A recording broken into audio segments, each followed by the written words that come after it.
ဒီမင်းကလေးအသားရလေးဆွဲလိုက်ရုံနဲ့တင်တန်နိုင်ကြီးကထောက်မှန်ပုံစံကွေးသွားခဲ့တယ်သူမစိတ်ဝင်စားနေတဲ့ကောင်လေးကဘေးကနေဖျက်လျှောက်သွားတဲ့အခါသူမရှက်ကိုရှက်ကန်ဖြစ်ပြီးရေပုံပိုင်ကောင်းကိုလိန်ချိုးလိုက်မိပြန်တဲ့ကြောက်တုံးကြီးတစ်လုံးကိုပေါ့ပေါ့ပပလေးတွန်းလိုက်တာနဲ့တင်အဲ့ဒီကြောက်တုံးကတောင်ကုန်းပေါ်ကနေလိမ့်ကျသွားခဲ့တယ်သူမရဲ့ပုံမှန်မဟုတ်တဲ့ခွန်အားတွေကြောင့်နေတိုင်းပြဿနာတွေတက်နေခဲ့တာပါ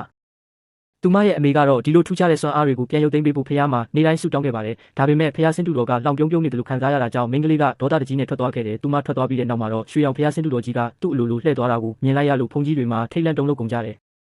တနေ့မှာတော့ဘတ်စကားတစ်စီးဘိန်းပေါက်ပြီးတားမိနှစ်ယောက်ကိုဝင်တိုက်တော့မဲ့အခြေအနေမှာမင်းကလေးကကားနောက်မီကိုလက်တစ်ဖက်ထဲနဲ့လှမ်းဆွဲပြီးလူတိုင်းကိုကယ်တင်လိုက်နိုင်တယ်အဲ့ဒီကားပေါ်မှာငယ်ရွယ်တဲ့ CEO တယောက်လည်းပါလာခဲ့ပြီးအဖြစ်ပြက်အားလုံးကိုမြင်တွေ့သွားတဲ့အတွက်သူမကိုလစာကောင်းကောင်းနဲ့ကိုရံတော်အဖြစ်ခန့်အပ်ဖို့ကန့်လန့်ခဲ့ပါတယ်မြန်မာရဲ့လစာကိုမငင်းဆန်နိုင်တာကြောင့်သူမလည်းကုမ္ပဏီကိုဝင်ခဲ့တာပေါ့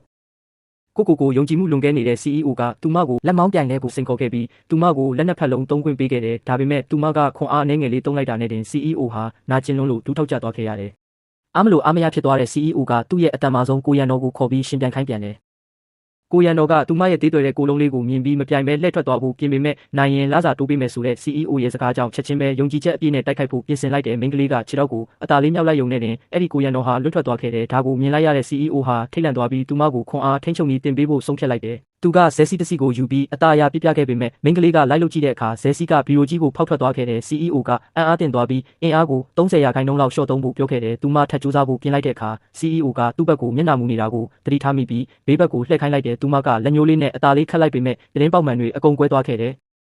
ပစ္စည်းတော်တော်များများပျက်စီးသွားပြီးတဲ့နောက်မှာတော့သူမဟာအင်အားကိုထိန်းချုပ်နိုင်စွမ်းရှိလာခဲ့တယ်။သူမအယံဝမ်းသာသွားပြီးမတော်တဆစပွဲခုံကိုရိုက်မိရာကနေစာပွဲကနှစ်ချမ်းကွဲသွားခဲ့ပြန်တဲ့နောက်ပိုင်းမှာသူတို့တွေတိုက်ခိုက်ရေးလေ့ကျင့်ခန်းတွေလုပ်ခဲ့ကြတယ်။သူမထိုးလိုက်တဲ့လက်သီးကတဲအိတ်ကိုပေါက်ထွက်သွားစေခဲ့တဲ့အခြေအနေကမဟန်တော့တာကြောင့် CEO ကိုယ်တိုင်ရှေ့ထွက်လာခဲ့ပြီးသူမကိုအနောက်ကနေဖတ်လိုက်တယ်။သူမကတော့ဗီဇအရပဲသူ့ကိုမြေပြင်ပေါ်မှာဖိချထားလိုက်တယ်။ CEO ကလည်းချက်ချင်းပဲပြန်လဲခုခံခဲ့တယ်။သူတို့နှစ်ယောက်အားပြိုင်နေကြတဲ့အချိန်မှာပဲမိန်းကလေးရဲ့နှလုံးခုန်တန်တွေကတဒိန်းဒိန်းနဲ့မြန်လာပါတော့တယ်။